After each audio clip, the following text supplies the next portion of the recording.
जय श्री कृष्ण दोस्तों, कैसे हैं आप सभी। मुझे आशा है कि आप सभी अच्छे होंगे, स्वस्थ होंगे। भगवान अवतार कब लेते हैं? आपने सुना होगा, धर्म ग्रंथ पुराणों में पढ़ा होगा, भगवान जब जब धर्म की हानि होती है तब तब वो अवतार लेते हैं।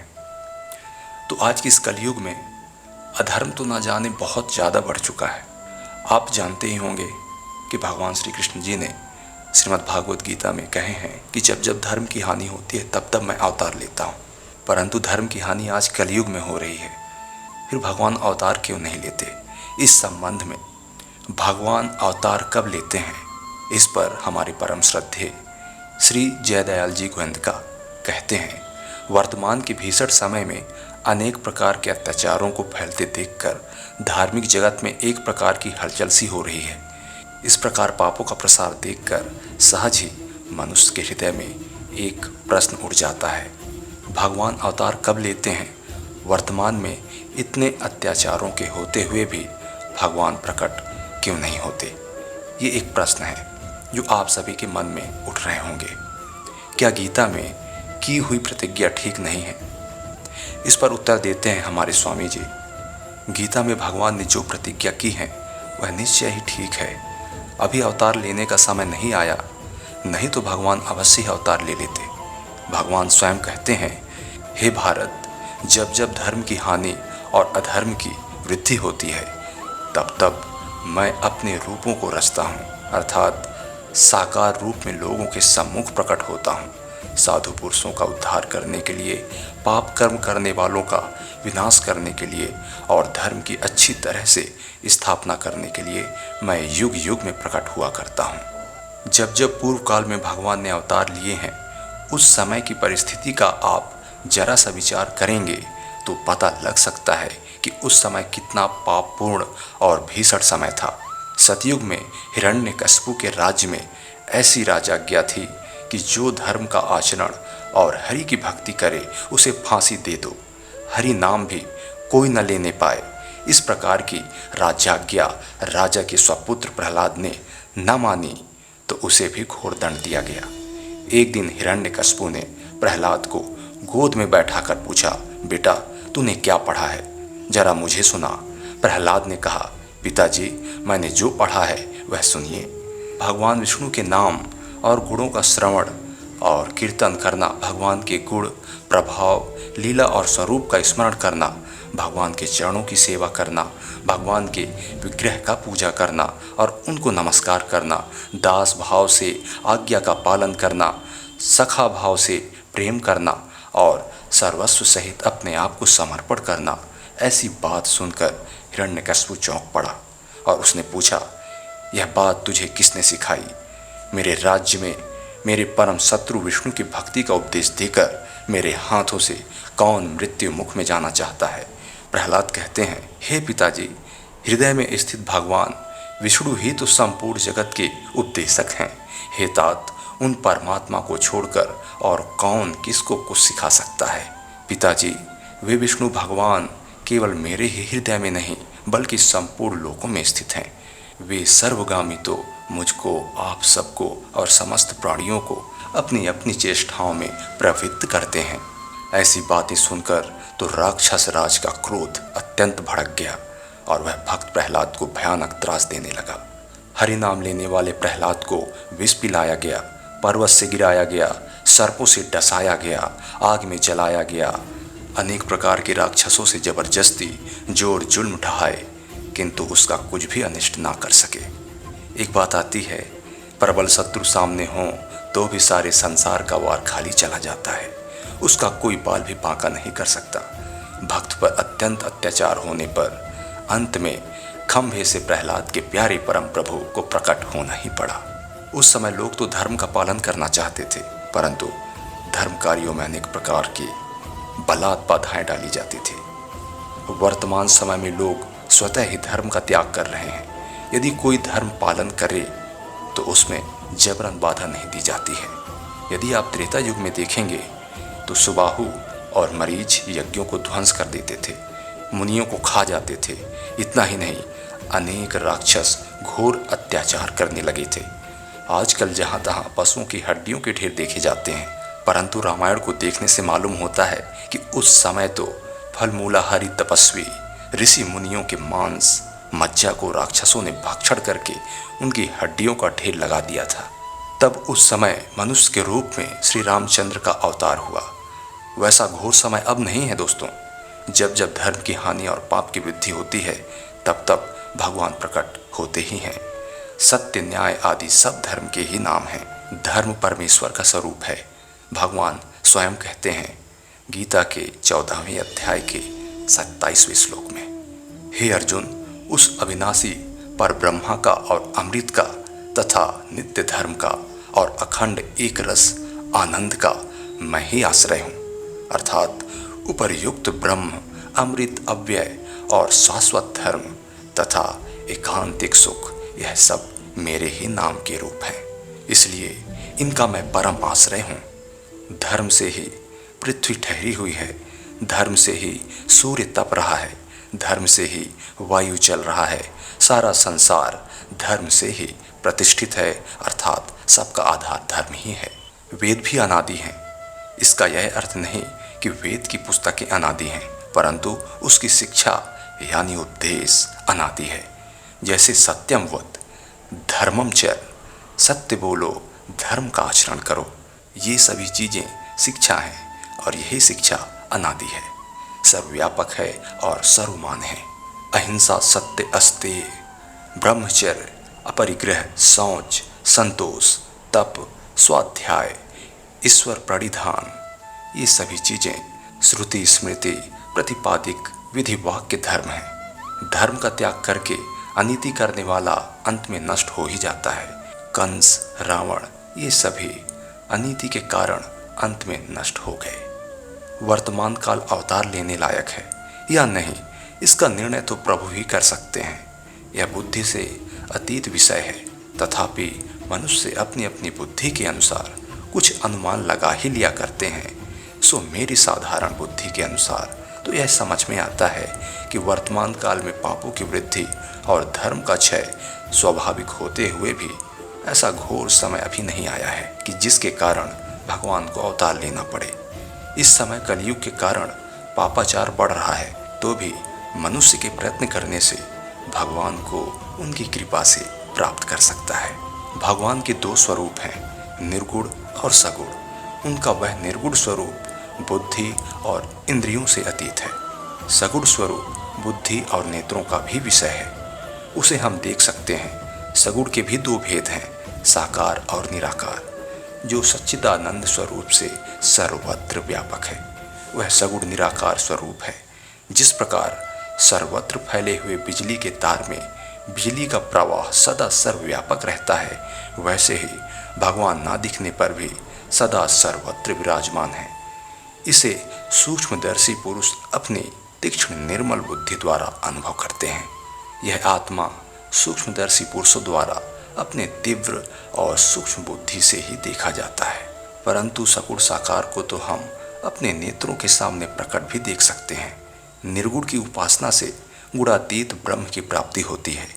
यूँ तो गुणातीत का वर्णन नित्य, ज्ञान, अनंत, इन सभी शब्दों से किया गया है, पर वास्तव में उसका स्वरूप वाणी द्वारा नहीं बताया जा सकता। वह तो अचिंत्य और अनिर्वचनीय है। अंत में वेद भी नेति नेति कहकर ही बतलाता है। वह अनुमान प्रमाण से भी नहीं जान सकता, केवल अनुभव रूप ही है, क्योंकि समस्त प्रमाण उस ब्रह्म के सकाश से ही सिद्ध होते हैं। श्रुति कहती है जिसे वाणी प्रकाशित नहीं कर सकती, किंतु जिसके सकाश से वाणी प्रकाशित होती है, उसे ही तू ब्रह्म जान। यह नाम रूपात्मक दृश्य जिसकी अविवेकी लोग उपासना करते हैं, वह ब्रह्म नहीं है। वह ब्रह्म स्वतः सिद्ध है। ब्रह्म ही जब शुद्ध सत्व विशिष्ट होता है, तभी वह बुद्धि द्वारा समझने में आ सकता है और साकार रूप से प्रकट होने पर नेत्रों द्वारा भी देखा जा सकता है।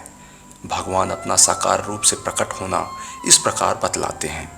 ये बात गीता के 4 अध्याय के 6वें श्लोक में भगवान श्री कृष्ण कहते हैं, हे अर्जुन, मेरा जन्म प्रकृत मनुष्यों के सदृश नहीं है। मैं अजन्मा और अविनाशी स्वरूप होते हुए भी संपूर्ण प्राणियों का ईश्वर होते हुए भी अपनी प्रकृति को अधीन करके अपनी योग माया से प्रकट होता हूँ। ऐसा कहने पर भी जो सगुण भगवान के तत्व को नहीं जानते, अर्थात भगवान कृष्ण को ईश्वर नहीं मानते, उनके लिए भगवान कहते हैं, ये बात गीता के 9वें अध्याय के 11वें श्लोक में आती है, मेरे परम भाव को ना जानने वाले मूढ़ लोग मनुष्य का शरीर धारण करने वाले मुझ संपूर्ण भूतों के महान ईश्वर को तुच्छ समझते हैं, अर्थात अपनी योग माया से संसार के उद्धार के लिए मनुष्य रूप में विचरते हुए मुझ परमेश्वर को साधारण मनुष्य मानते हैं। इसलिए भगवान के साकार तत्व को भी जानना चाहिए। जो भगवान के साकार तत्व को जानता है उसके लिए भगवान कहते हैं, और ये बात गीता के 4 अध्याय के 9वें श्लोक में आता है, हे अर्जुन, मेरे जन्म और कर्म दिव्य अर्थात निर्मल और अलौकिक हैं। इस प्रकार जो मनुष्य तत्व से जान लेता है वह शरीर को त्याग कर फिर जन्म ग्रहण नहीं करता, किंतु मुझे ही प्राप्त होता है। अब दोस्तों, आपके मन में ये प्रश्न जरूर उठ रहा होगा कि तत्व क्या होता है, यहाँ तत्व से जानना क्या है। तो इसका उत्तर ये है दोस्तों, भगवान का जन्म असाधारण है, स्वतंत्र है, वे माया के स्वामी बनकर आते हैं।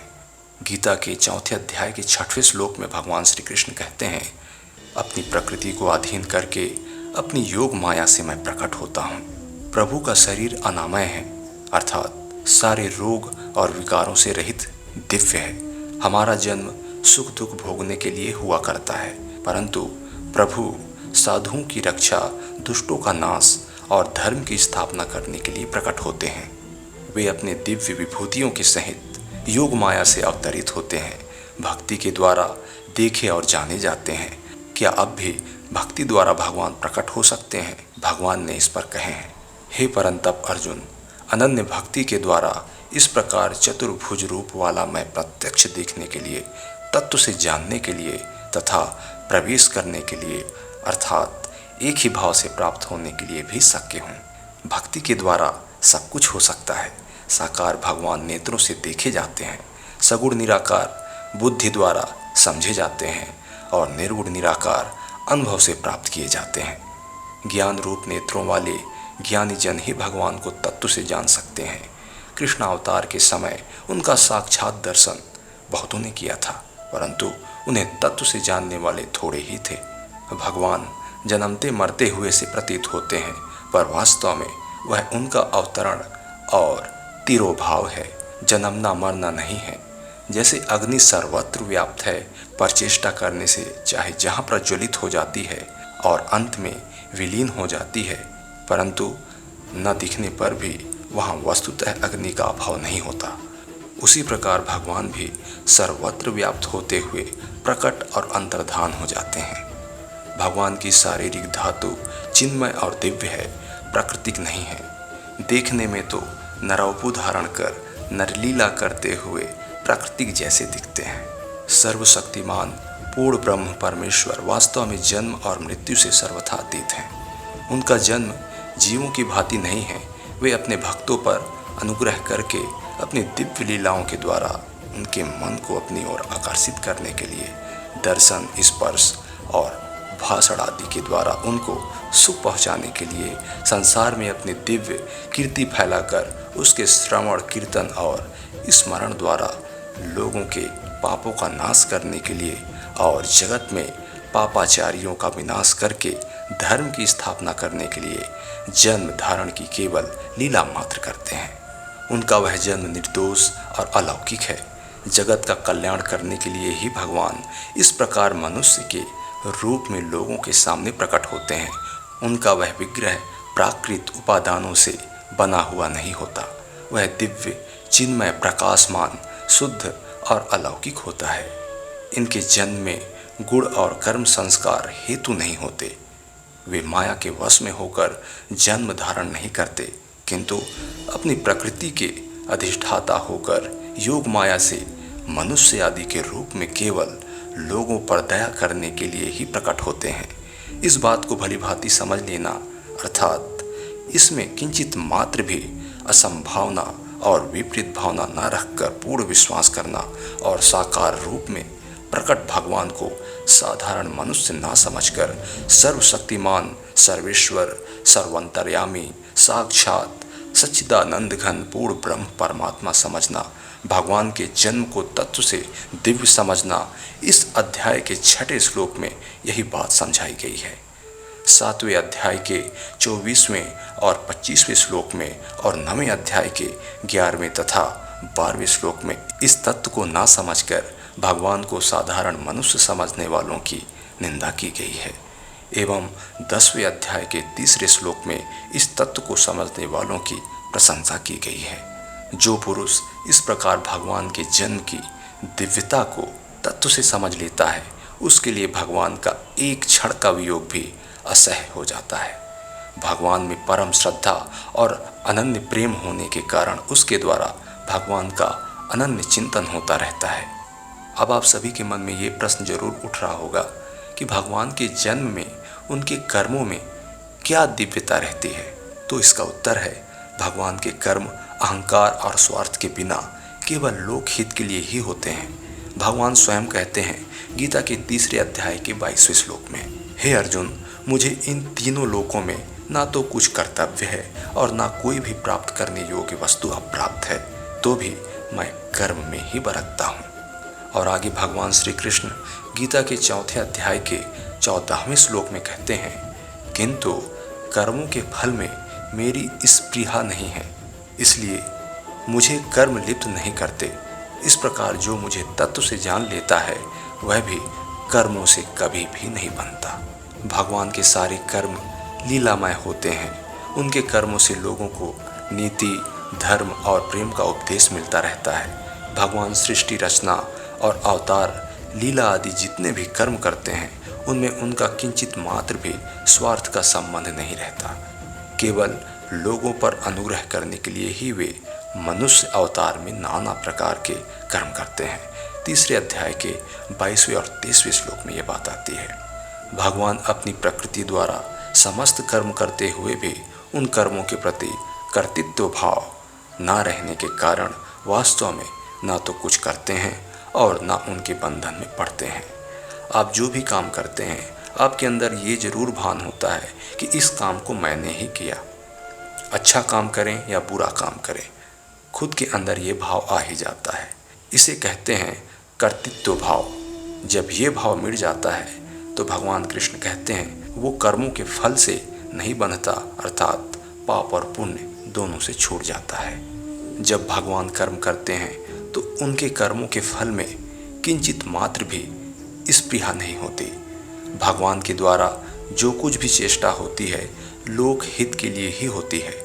उनके प्रत्येक कर्म में लोगों का हित भरा रहता है।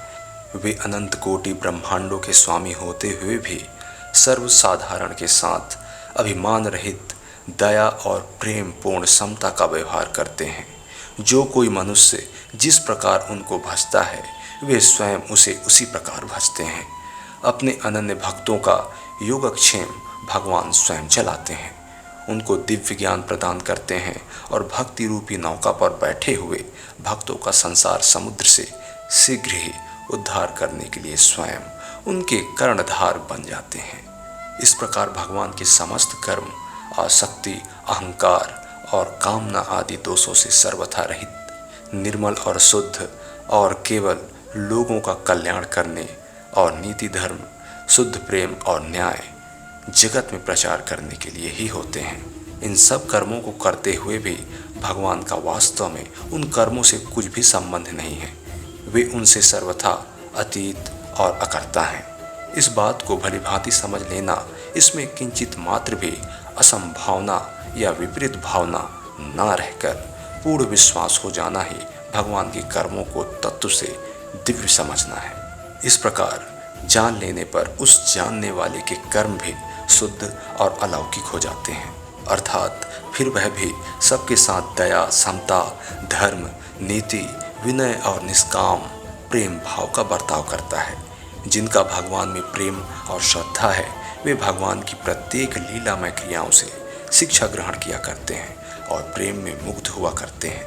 उनको आदर्श मानकर उनका अनुकरण करने की चेष्टा किया करते हैं। इस प्रकार भगवान के लीलामय कर्मों से शिक्षा ग्रहण करके जो उनका अनुकरण करते हैं वे भी कर्मों से लिपायमान ना होकर परमेश्वर को प्राप्त हो जाते हैं और उनके कर्म भी दिव्य हो जाते हैं। गीता के 4 अध्याय के 19वें श्लोक में भगवान कहते हैं, जिसके संपूर्ण शस्त्र सम्मत कर्म बिना कामना और संकल्प के होते हैं तथा जिसके समस्त कर्म ज्ञान रूप अग्नि के द्वारा भस्म हो गए हैं, उस महापुरुष को ज्ञानी जन भी पंडित कहते हैं।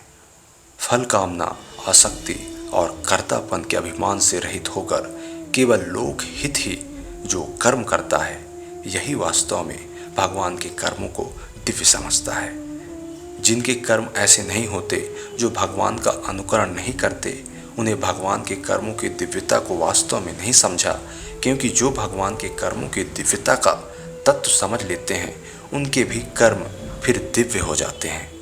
पहले भी मोक्ष की इच्छा वाले साधकों ने ऐसा समझकर ही कर्मों का आचरण किया था।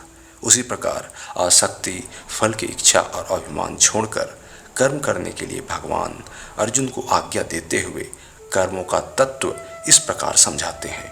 ये बात गीता में 4 अध्याय के 16वें से लेके 18वें श्लोक तक आती है।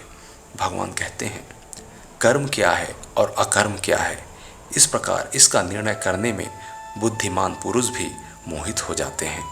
इसलिए वह कर्म तत्व मैं तुझे भली भांति समझाकर कहूँगा, जिसे जानकर तू अशुभ से अर्थात कर्म बंधन से मुक्त हो जाएगा। कर्म का स्वरूप भी जानना चाहिए और अकर्म का स्वरूप भी जानना चाहिए तथा विकर्म का स्वरूप भी जानना चाहिए, क्योंकि कर्म की गति गहन है। जो मनुष्य कर्म में अकर्म देखता है और जो अकर्म में कर्म देखता है, वह मनुष्यों में बुद्धिमान है और वह योगी समस्त कर्मों को करने वाला है। प्रश्न आपके मन में होगा, कर्म में अकर्म देखना क्या है तथा इस प्रकार देखने वाला मनुष्य में बुद्धिमान, योगी और समस्त कर्म करने वाला कैसे है? इसका उत्तर है, लोक प्रसिद्धि में मन, बुद्धि, इंद्रिय और शरीर के व्यापार मात्र का नाम कर्म है।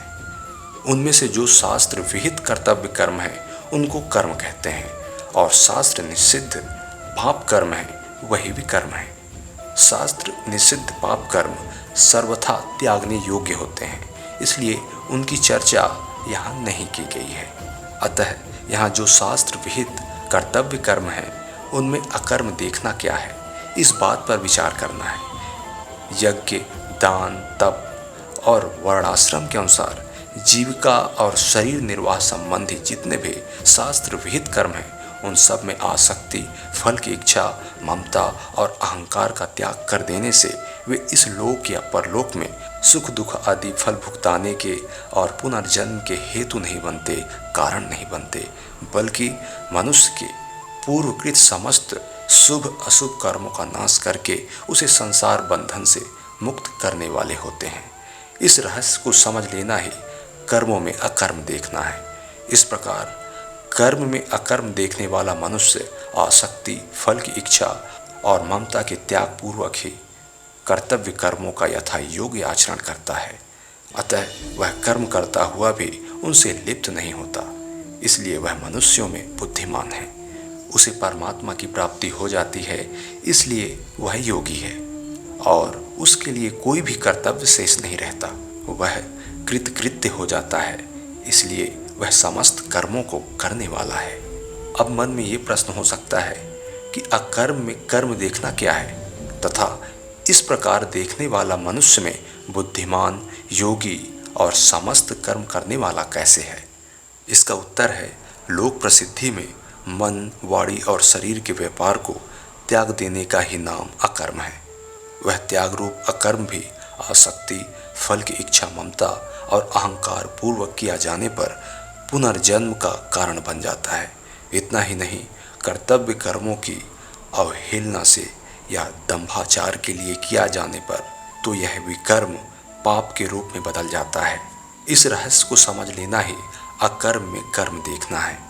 इस रहस्य को समझने वाला मनुष्य किसी भी वर्णाश्रमोचित कर्म का त्याग ना तो शारीरिक कष्ट के भय से करता है, न राग द्वेष अथवा मोहवश और न मान, बड़ाई, प्रतिष्ठा या अन्य किसी फल की प्राप्ति के लिए ही करता है। इसलिए वह ना तो कभी अपने कर्तव्य से गिरता है और ना किसी प्रकार के त्याग में ममता, आसक्ति, फल की इच्छा या अहंकार का संबंध जोड़कर पुनर्जन्म का ही भागी बनता है। इसलिए वह ना तो कभी अपने कर्तव्य से गिरता है और ना किसी प्रकार के त्याग में ममता, आसक्ति, फल की इच्छा या अहंकार का संबंध जोड़कर पुनर्जन्म का ही भागी बनता है। इसलिए वह मनुष्यों में बुद्धिमान है। उसका परम पुरुष परमेश्वर से संयोग हो जाता है। इसलिए वह योगी है और उसके लिए कोई भी कर्तव्य शेष नहीं रहता। इसलिए वह समस्त कर्म करने वाला है। अब मन में ये प्रश्न उठ सकता है कि कर्म से क्रियमाण, विकर्म से विविध प्रकार के संचित कर्म और अकर्म से प्रारब्ध कर्म लेकर कर्म में अकर्म देखने का यदि यह अर्थ किया जाए कि क्रियमाण कर्म करते समय यह देखें कि भविष्य में यही कर्म प्रारब्ध कर्म अर्थात अकर्म बनकर फल भोग के रूप में उपस्थित होंगे और अकर्म में कर्म देखने का यह अर्थ किया जाए प्रारब्ध रूप फल भोग के समय उन दुख आदि भोगों को अपने पूर्वकृत क्रियमाण कर्मों का ही फल समझें और इस प्रकार समझकर पाप कर्मों का त्याग करके शास्त्र विहित कर्मों को करता रहे तो क्या आपत्ति है, क्योंकि संचित क्रियमाण और प्रारब्ध कर्मों के ये ही 3 भेद प्रसिद्ध हैं। तो इसके उत्तर में हमारे स्वामी जी श्री जयदयाल जी गोयंदका कहते हैं, ठीक है, ऐसा मानना बहुत लाभप्रद है और बड़ी बुद्धिमानी है, किंतु ऐसा अर्थ मान लेने से कवियो अप्यत्र मोहिताः गहना कर्मणो गतिः यज्ञात्वा मोक्ष से अशुभात् सयुक्तः कृत्स्न कर्मकृत तमाहुः पंडितम बुधाः नैव किंचित करोति सह आदि वचनों की संगति नहीं बैठती। इसलिए ऐसा अर्थ लगाना लाभप्रद होने पर भी प्रकरण विरुद्ध है। अब मन में ये प्रश्न उठ सकता है कि कर्म में अकर्म और अकर्म में कर्म देखने वाला साधक भी मुक्त हो जाता है या सिद्ध पुरुष ही इस प्रकार देख सकता है। तो इसका उत्तर बतलाते हैं स्वामी जी, मुक्त पुरुष के जो स्वाभाविक लक्षण होते हैं वे ही साधक के लिए साध्य होते हैं। अतएव मुक्त पुरुष तो स्वभाव से ही इस तत्व को जानता है और साधक उनके उपदेश द्वारा जानकर उस प्रकार साधन करने से मुक्त हो जाता है। इसलिए भगवान ने कहा है कि मैं तुझे कर्म तत्व बतलाऊंगा, इसे जानकर तू कर्म बंधन से छूट जाएगा। उपर्युक्त प्रकार से कर्म योग के तत्व को जानने वाला ही मनुष्यों में बुद्धिमान है, योगी है और संपूर्ण कर्मों का करने वाला है। इसलिए वह इस कर्म रहस्य को समझकर संसार बंधन से मुक्त हो जाता है। इस प्रकार से कर्मों का तत्व समझकर फल कामना, आसक्ति और अहंकार को छोड़कर समस्त कर्मों का करना ही भगवान के कर्मों की दिव्यता को समझना है। ऊपर बतलाए हुए भगवान के जन्म और कर्मों की दिव्यता के तत्व को जानने वाला पुरुष सारे कर्म और दुखों से छूटकर परमात्मा को प्राप्त हो जाता है। इस प्रकार हमारे परम श्रद्धेय स्वामी श्री जयदयाल जी गोयंदका अपनी बातों को विराम देते हैं। हमें समझाते हैं कि भगवान अवश्य अवतार लेंगे, परंतु अभी इसका समय नहीं है। जिस प्रकार घोर पाप, घोर अन्याय त्रेता युग में थे, सतयुग में थे, उस प्रकार के अन्याय कलयुग में अभी नहीं है। जब जब धर्म की हानि होती है तब तक वो प्रकट होते हैं। धर्म की हानि जिस दिन पूरी तरह से होने लगेगी उस दिन भगवान श्री कृष्ण अपने दिव्य स्वरूप में अवतरित अवश्य होंगे। इसके साथ साथ आपने कर्म के रहस्यों को भी समझा जिसे भगवान श्री कृष्ण जी ने गीता में बताए। दोस्तों, ये कर्म रहस्य ऐसा है जिसे यदि आप समझते हैं तो वास्तव में आप जो भी कर्म पाप करते आ रहे हैं उनको सुधारने का मौका मिल जाएगा। आप पाप कर्म से बच सकते हैं, आप अपना उद्धार कर सकते हैं, आप अपने मन को स्वयं का मित्र बना सकते हैं और इसीलिए ये मानव जीवन मिला है। तो आज के लिए बस इतना ही दोस्तों, आप सभी हमें आज्ञा दें। मिलते हैं नेक्स्ट वीडियो में यथार्थ जानकारी के साथ। आप सभी मेरे प्रिय दर्शकों का जीवन शुभ हो, मंगलमय हो, इसी आशा के साथ, इसी प्रार्थना के साथ। जय श्री कृष्ण, नमस्कार।